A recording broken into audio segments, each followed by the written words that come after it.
Welcome to our channel.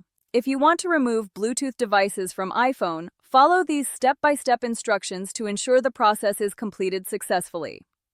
Step 1. Open your device and navigate to the relevant app or settings menu. Make sure you have a stable internet connection before proceeding.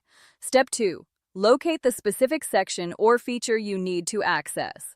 This might be in the settings menu, account options, or within the main interface of the application. Step 3.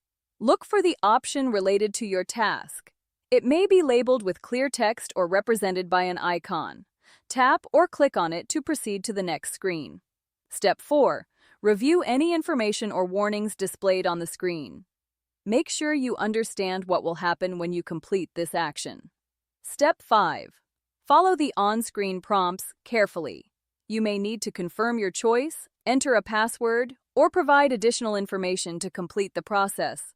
Step 6. Once you've confirmed all the required steps, the action will be processed. Wait for the confirmation message to appear on your screen. Step 7. Verify that the changes have been successfully applied by checking the relevant section again. This ensures everything has been completed as intended. Step 8.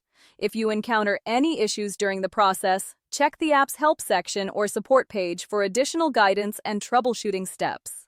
Don't forget to like this video and subscribe to our channel.